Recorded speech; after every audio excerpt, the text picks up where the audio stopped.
अंतर्राष्ट्रीय मानवाधिकार दिवस के शुभ मौके पर आज मुंबई के गोरेगांव में राष्ट्रीय मानवाधिकार एवं सामाजिक न्याय आयोग की तरफ से यहां पर एक कार्यक्रम रखा गया, जिसमें मानवाधिकार समिति में जिन्होंने अच्छा कार्य किया था समाज के प्रति, ऐसे लोगों को समाज रत्न पुरस्कार देकर सम्मानित किया गया। आइए आपको इस कार्यक्रम में लेके चलते हैं।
राष्ट्रीय मानवाधिकार और सामाजिक न्याय आयोग के राष्ट्रीय अध्यक्ष मेहताब राय जी हमारे साथ में हैं। सर जी, आज अंतर्राष्ट्रीय मानवाधिकार दिवस है, इस मौके पे जनता को आप क्या संदेश देना चाहेंगे?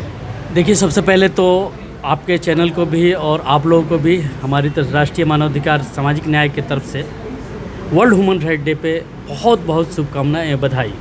देखिए, समानता का अधिकार, हमारी जो लड़ाई है, हम लोग जो लड़ रहे हैं समानता का अधिकार, हिंदू मुस्लिम सिख ईसाई इसमें नहीं देखा जाए, सबको एक इंसान के रूप में देखा जाए, यही हमारी लड़ाई है, यही हमारी कोशिश है। इसी को लेके हम ये कार्य करेंगे।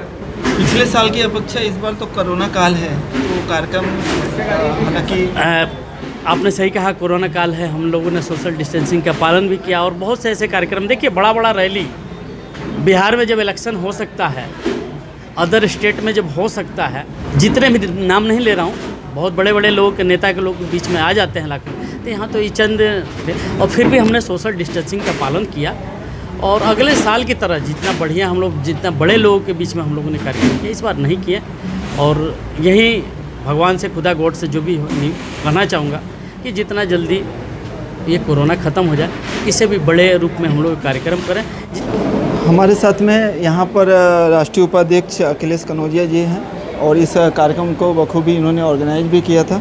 अखिलेश जी, मानवाधिकार के जो वर्क आपके कार्यकाल में हो रहे हैं, तो उसको आगे और क्या करना चाहेंगे? पहली बात, मैं आज के विश्व मानवाधिकार दिवस सभी हमारे भारतीयों को, देशवासी भाइयों को मैं हार्दिक शुभकामनाएं देता हूँ विश्व दिवस की शुभ अवसर पे। और दूसरा, जैसा आपने कहा, कोरोना का यहाँ पर आज जो प्रोग्राम हुआ, कोरोना काल को देखते हुए हमने काफ़ी डिस्टेंस मेंटेन किया, सैनिटाइज़र यूज़ किए गए, हमारे सभी गवर्नमेंट के काफ़ी डिपार्टमेंट लोग भी आए थे, वो भी यहाँ मौजूद थे। सभी ने देखा है जो गवर्नमेंट की जो गाइडलाइंस थी, गवर्नमेंट के गाइडलाइंस के हिसाब से इस कार्यक्रम को हमने पूरी तरह किया और आगे भी हम मानवाधिकार, जहाँ जहाँ मानवाधिकार का हनन होगा वहाँ हमारी टीम हमेशा तत्पर वहाँ खड़ी रहेगी और उस पर कार्य करेगी। धन्यवाद। जैसे उन्होंने बताया कि जहाँ जहाँ मानवाधिकार का हनन होगा, उनकी टीम यहाँ रहेगी और हमेशा से कार्य करते आए हैं। छाया तिवारी जी हमारे साथ में हैं, जो वुमेन्स प्रोटेक्शन सेक्रेटरी भी हैं।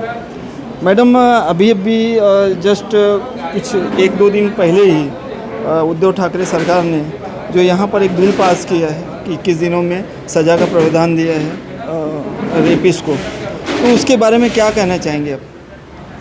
जहाँ तक आपने बोला कि रेपिस्ट के बात में कि जो अभी तक की घटनाएं हो रही हैं, तो कहीं ना कहीं इसका मैं सम्मान करूँगी। और ये जो महाराष्ट्र सरकार ने, हमारे उद्धव ठाकरे जी, हमारे यहाँ के जो मुख्यमंत्री हैं, ये फैसला मुझे काफ़ी अच्छा लगा। अब तक के उनके कार्यों में सबसे अच्छा फैसला उन्होंने अब लिया है महिलाओं के प्रति। तो मैं उनके फैसले का सम्मान करूंगी। पर ये चाहूँगी कि इसका सम्मान खाली मैं या हमारे मुख्यमंत्री जी नहीं, जो प्रशासन है वो करे, और उसके साथ हम यहाँ की जनता पूरे विश्व में, यही नहीं इंडिया में, पूरे विश्व की महिलाओं को ये सम्मान मिलना चाहिए कि पूरे विश्व में महिलाओं के प्रति जो अत्याचार हो रहे हैं, खासकर जो रेप की घटनाएं हो रही हैं बच्चियों के साथ, महिलाओं के साथ, ये नहीं होना चाहिए। और उस पर बढ़ चढ़ कर हिस्सा लेकर उससे कम करने के लिए मैं ऐसे फैसले के साथ हमेशा खड़ी रहूँगी, चाहे वो हमारी कोई भी सरकार हो, हर सरकार के साथ खड़ी हूँ।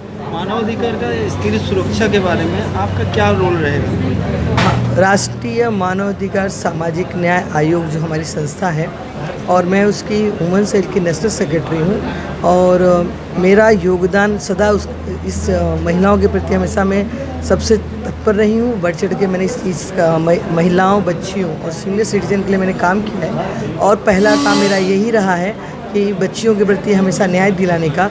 मेरे आर्टिकल्स भी आते रहते हैं छोटी छोटी बच्चियों के लिए, और मैं इसमें 24 घंटे तत्पर रहूँगी कि मेरी बच्चियों के साथ, मेरी महिलाओं के साथ कोई ऐसी दुर्घटना न हो। और मानवाधिकार जो हमारा एक प्लेटफॉर्म है, जो हमारी संस्था है, वो कहीं भी इसी के बारे में नहीं, हमारे मानव हक के लिए जहाँ भी मानवाधिकार का हनन होगा हम उसे बर्दाश्त नहीं करेंगे, और उसके प्रति हम आवाज़ उठाने से पीछे भी नहीं हटेंगे।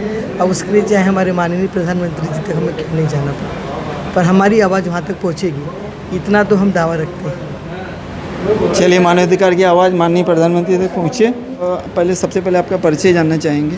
मैं आयशा डोरे, मैं एक पोस्ट ग्रेजुएट टीचर हूँ, और मैं 5 साल से ह्यूमन राइट्स के लिए काम कर रही हूँ, और 3 साल से मैं इस संस्था से जुड़ी हुई हूँ। मैं सिर्फ ये कहना चाहती हूँ कि सिर्फ ह्यूमन राइट्स और सोशल जस्टिस इस पर काम ना करते हुए इनका हनन होने से रोकने के लिए हमें क्या करना चाहिए। इसके लिए हमें एक तो एजुकेशनल अवेयरनेस लाना चाहिए, बच्चों को उनके मॉरल एजुकेशन में हमें ह्यूमन राइट्स सिखाना चाहिए। उन्हें सिर्फ ह्यूमन राइट्स और सोशल जस्टिस की तालीम ना देते हुए उनको हमें ये भी बताना चाहिए कि समाज के प्रति हमारी रिस्पॉन्सिबिलिटीज़ क्या हैं, हमारी ड्यूटीज़ क्या हैं।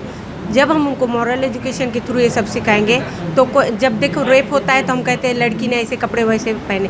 हम ये नहीं कहते कि हमने हमारे लड़कों को क्या मॉरल्स दिए हैं कि स्त्री की तुमने इज्जत करनी चाहिए, जिस तरह तुम अपने घर में अपनी माँ की बहन की इज्जत करते हो वैसे ही बाहर की औरतों की इज्जत करो। तो मैं ये सब चीज़ें जो ड्यूटीज़ हैं, जो रिस्पॉन्सिबिलिटीज़ हैं हमारी मैनकाइंड के लिए, ह्यूमन राइट्स के लिए, वो मैं बच्चों में लाने के लिए एक एजुकेशन अवेयरनेस चलाना चाहती हूँ। इसीलिए मैं इस ह्यूमन राइट से जुड़ी हूँ। और मेरा मेन मोटो जो शुरुआत में था वो रोड पर जो काम करते हैं लोग उनको न्याय दिलाना, क्योंकि वो भी इंसान है, और उसके लिए मैंने इसमें कदम रखी और वहाँ से मेरी शुरुआत हुई। मैंने बहुत सारे लोगों को जो रोड पर रहते थे उनको हमने उठाकर थाना में, पूना में, वहाँ पर उनको ले गए, उनका इलाज कराए, पुलिस के ज़रिए हमने उनकी मदद की। इस तरह के काम मैंने शुरुआत में किए और यही अवेयरनेस मैं आगे बढ़ाना चाहती हूँ। मैं चाहती हूँ कि सिर्फ हम अपने राइट्स ना मांगे, बल्कि राइट्स के लिए हमको हमारे अंदर भी अवेयरनेस होना चाहिए कि हमारे राइट्स क्या हैं और हम दूसरे के राइट्स का कहाँ कहाँ हनन कर रहे हैं। ये सब मालूमात मैं लोगों में और बच्चों में लाना चाहती हूँ। अंतर्राष्ट्रीय मानवाधिकार दिवस के कार्यक्रम में शामिल होने आई भूतपूर्व नगर सेविका वार्ड क्रमांक 56 की लोचना चौहान जी हमारे साथ में हैं। माननीय लोचना चौहान जी, आप मानवाधिकार समय इसमें आए हैं, इस प्रोग्राम में आपने शामिल हुए, आपको कैसा महसूस हो रहा है और अंतर्राष्ट्रीय मानवाधिकार दिवस के रूप में आप क्या मतलब देखते हैं कि मानवाधिकार किस तरीके से काम कर रहा है? आज मुझे बहुत खुशी हुई क्योंकि मैं फ़र्स्ट टाइम यहाँ पे आई हूँ और मुझे यहाँ पे आमंत्रण था, मैं आई और बहुत खुशी हुई। ये लोग अच्छा काम करे, ये मानव अधिकारी का जो आयोग है इतना अच्छा काम करे। मुझे तिवारी मैडम ने बताया कि जो छोटे बच्चे हैं जो काम करते हैं होटल बोलो और कहीं कहीं जगह पे काम करते हैं, उनको ये लोग अच्छे लेके आते हैं, अच्छे घर में उनको अच्छा मतलब अच्छे अच्छे संस्कार वो लोग कर रहे हैं। और इनका ये प्रोग्राम देख के मुझे बहुत खुशी हुई। अगर मेरे से भी अगर उनके लिए कोई मदद होएगी, अगर मैं भी कुछ करना चाहती हूँ, इन लोगों ने अगर मुझे थोड़ा सा टाइम दिया और मुझे भी शामिल किया तो मैं भी इनके साथ जुड़ जाऊँगी और अच्छा काम करूँगी। यही मैं चाहती हूँ कि लोगों का अच्छा कल्याण हो और मुझे भी भगवान इतनी शक्ति दे कि मैं अच्छे से अच्छा काम करूं और अपने देश का नाम रोशन करूं। यही मैं चाहती हूं। आज यहाँ पर इन्होंने मुझे बुलाया, जो मान सम्मान दिया, इसके लिए मैं सबकी बहुत बहुत आभारी हूँ। धन्यवाद। जय हिंद, जय महाराष्ट्र।